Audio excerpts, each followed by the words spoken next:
Hello everyone, আজকের ভিডিওতে আমরা আলাপ করব আইএলটিএস রিডিং এর একটা টাফেস্ট টপিক নিয়ে, যেই টপিকটাকে আইএলটিএস রিডিং এর one of the toughest topics হিসেবে কনসিডার করা হয়।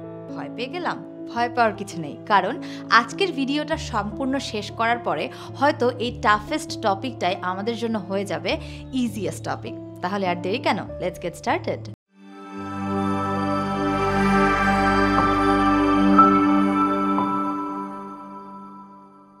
প্রথমেই আমরা জেনে নিব এই টপিকটার নাম আসলে কি, বা এই টপিকটা কি নিয়ে। এই টপিকটা হচ্ছে আর কিছুই নয়, matching headings. Exactly, matching headings জিনিসটা আসলে কি? ম্যাচিং হেডিংস হচ্ছে আমরা যখন একটা প্যাসেজ পড়ব, এই প্যাসেজটা কয়েকটা প্যারাগ্রাফে ভাগ করা থাকে। প্রত্যেকটা প্যারাগ্রাফের জন্য যদি আমরা একটা করে আলাদা টাইটেল চিন্তা করি, তাহলে কেমন হয় ব্যাপারটা? একটা এক্সাম্পল দিচ্ছি। আমরা ছোটবেলায় বা এসএসসি এইচএসসি বা অন্য যে কোনো স্কুল কলেজের এক্সামগুলোতে কম্পোজিশন লিখতাম, রাইট? আমরা যখন কম্পোজিশন লিখতাম তখন আমাদের এই কম্পোজিশনের জন্য একটা জেনারেল টাইটেল থাকতো। For example, importance of reading news paper. এখানে আমাদের পুরো কম্পোজিশনের জন্য একটা মাত্র টাইটেল আছে। But think about this thing, যে আমরা যদি এই পুরো টাইটেলটাকে বা এই পুরো কম্পোজিশনটাকে পার্ট বাই পার্ট ভাগ করে প্রত্যেকটা পার্টের জন্য একটা করে আলাদা টাইটেল দিতাম। যেমন আমরা যখন লিখছি যে importance of reading news paper বা নিউজ পেপার পড়ার প্রয়োজনীয়তা, তখন আমরা এক একটা প্যারাগ্রাফে যদি এক একটা প্রয়োজনীয়তা তুলে ধরি এবং এই প্রয়োজনীয়তা বা ইম্পর্টেন্সগুলোর জন্য এক একটা আলাদা হেডিংস দিই, তাহলে কেমন হয় ব্যাপারটা? একদম এরকম ব্যাপারই তোমরা আইএলটিএস রিডিং টেস্টে পেয়ে যাবে।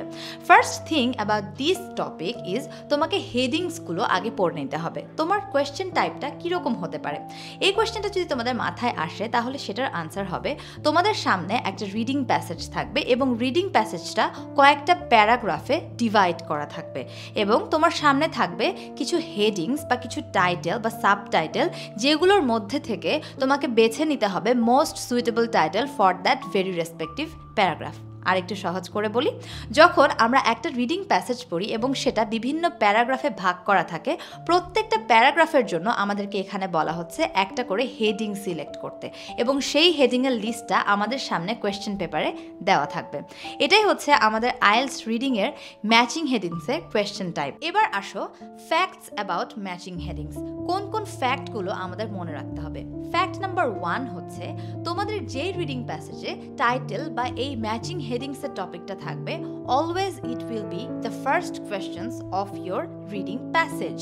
আবার বলছি, এই প্যাসেজের যে কোয়েশ্চেনে, মনে করো আমাদের রিডিং প্যাসেজ 1-এ হেডিংসের কথা বলা আছে, তাহলে এই কোয়েশ্চেন টাইপটা হবে আমার প্যাসেজের সবচেয়ে প্রথম টাইপের কোয়েশ্চেন। মানে এই কোয়েশ্চেনটা আসার পরেই আমাদের অন্য type of question, for example আসতে পারে ট্রু ফলস অথবা এমসিকিউ, যে কোনো কিছু, বাট প্রথম কোয়েশ্চেনগুলো হবে ম্যাচিং হেডিংস। ফ্যাক্ট নাম্বার 2, হেডিংসের টাইটেল থেকে বা হেডিংসের যে লিস্টটা তোমাদের সামনে দেওয়া থাকবে, এখানে তোমাদের প্যাসেজটা যতগুলো প্যারাগ্রাফে বিভক্ত থাকবে তার থেকে সব সময় বেশি হেডিংস থাকবে। অর্থাৎ তোমাদের প্যাসেজ যদি 8টা প্যারাগ্রাফে বিভক্ত থাকে, তাহলে তোমার হেডিংস দেওয়া থাকবে 10টা অথবা 11টা। অর্থাৎ 2টা বা 3টা হেডিংস তোমার কোনো প্রয়োজন হবে না, সব সময় তোমার জন্য বেশি হেডিংস দেওয়া থাকবে, জাস্ট টু ডিস্ট্র্যাক্ট ইউ। আগের এই ফ্যাক্টটা শুনে আমরা একটু ভয় পেয়ে গেলাম, তাই না? যে আমাকে ডিস্ট্র্যাক্ট করার জন্য কিছু থাকবে। Let's here a good news.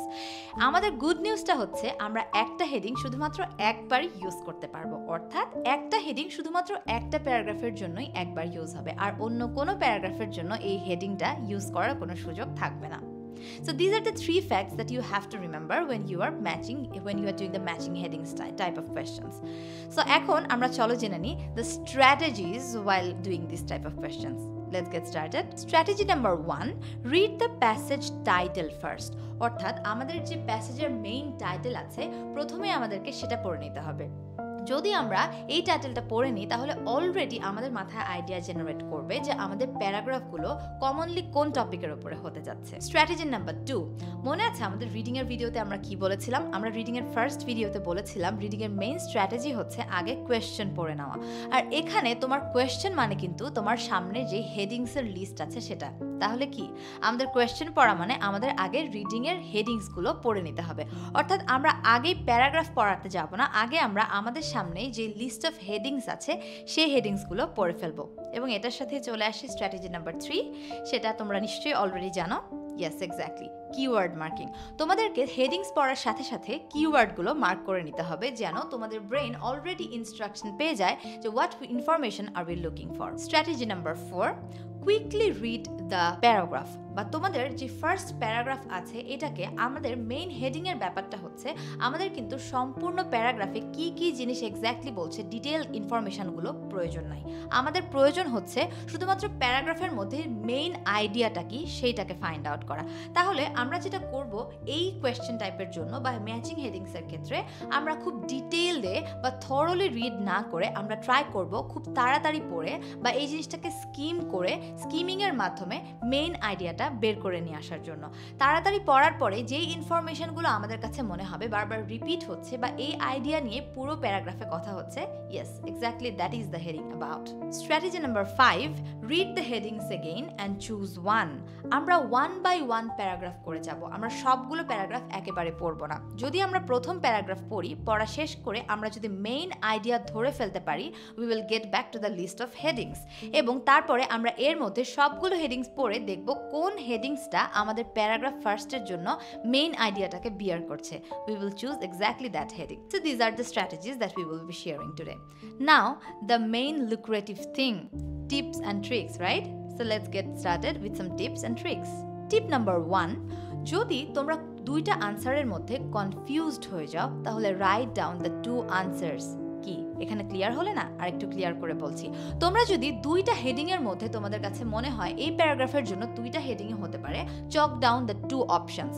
কারণ তোমরা যখন দুইটা অপশন লিখবে এবং পরবর্তীতে আবার ফিরে আসবে তখন you will be sure about that one fact, right? কাজে তোমরা যদি দুইটার মধ্যে কনফিউজড হয়ে যাও তাহলে try to write down both, কিন্তু ভুলে যেও না পরে এসে তোমাকে আবার গেট ব্যাক করে মেইন আনসারটা লিখতে হবে। টিপ নাম্বার 2, পুট আ কোয়েশ্চেন মার্ক। এক্স্যাক্টলি তোমরা যখন একটা প্যাসেজ পড়ছো বা একটা প্যারাগ্রাফ পড়ে এই প্যারাগ্রাফটা সম্পর্কে তোমাদের মেইন আইডিয়া ফার্স্ট রিডিংয়ে বুঝতে পারছো না, leave that paragraph. Yes, you heard me right. Leave that paragraph by putting a question mark. This question mark will ensure যে তুমি এই প্যারাগ্রাফ সম্পর্কে শিওর হতে পারোনি এবং you have to get back to this paragraph again. So, putting a question mark will help you to getting back. Tip number 3, move on. Yes, this is one of the most important tips in case of matching headings, to move on. কারণ তোমরা যদি একটা প্যারাগ্রাফের main idea first রিডিংয়ে বুঝতে না পারো এবং ওইটার পিছনেই তোমরা পুরো টাইমটা দিয়ে যাও তাহলে কিন্তু তোমরা বাকি প্যারাগ্রাফে আর মুভ অন করতে পারবে না, তোমাদের সময় চলে যাবে। দ্যাটস ওয়াই ফার্স্ট রিডিংয়ে স্কিমিং করে বা অনেক ফাস্ট রিড করে তোমরা যদি মেইন আইডিয়া ধরতে না পারো তাহলে move on to the next paragraph এবং সবগুলো শেষ হওয়ার পরে তোমরা ফিরে আসবে আবার এই সেকেন্ড প্যারাগ্রাফ যেটা তোমরা ধরতে পারোনি। Tip number 4, cross out the headings that you have already used. মানে আমরা যেই অপশনটা বা যেই হেডিংটা অলরেডি শিওর হয়ে গিয়েছি যে এটা কোনো একটা প্যারাগ্রাফ নিয়ে বা অলরেডি ইউজ করে ফেলেছি সেই অপশনটা আমরা ক্রস আউট করে দিব যাতে পরে আমরা আবার অন্য প্যারাগ্রাফে হেডিং খোঁজার জন্য এইটাকে স্ক্যান না করি। And the last tip for today's question time is write down the answer on the question paper first. Yes, you heard me right. তোমরা হয়তো এখন ভেবে দেখবে যে আমি আমার রিডিংয়ের ফার্স্ট ভিডিওতে বলেছিলাম যে আমরা আনসার ট্রান্সফারের জন্য কোনো নির্দিষ্ট টাইম পাবো না, কোনো এক্সট্রা টাইম পাবো না রিডিংয়ের ক্ষেত্রে। তাহলে আমি কেন বলছি কোয়েশ্চেনে লিখতে? কারণ এখানে তোমাকে জাস্ট একটা নাম্বার লিখতে হবে, একটা রোমান নাম্বার তোমরা লিখবে যেটা হচ্ছে হেডিংসের জন্য থাকবে। এইটা যদি তোমরা আগে কোয়েশ্চেনে লিখে নাও এবং পরে যদি তোমরা কনফিউজড হয়ে যাও দুইটা অপশনের মধ্যে বা একটা অপশনের মধ্যে বা পরে যখন আমরা মুভ ফরওয়ার্ড করব অন্য প্যারাগ্রাফগুলোতে যদি আমাদের কনফিউশনটা ক্লিয়ার হওয়ার কোনো পসিবিলিটি থাকে তাহলে তোমরা আনসার শিটে লিখে ফেলার কারণে তোমরা কিন্তু পরে এটা ইরেজ করে আবার লিখতে তোমাদের অসুবিধা হবে।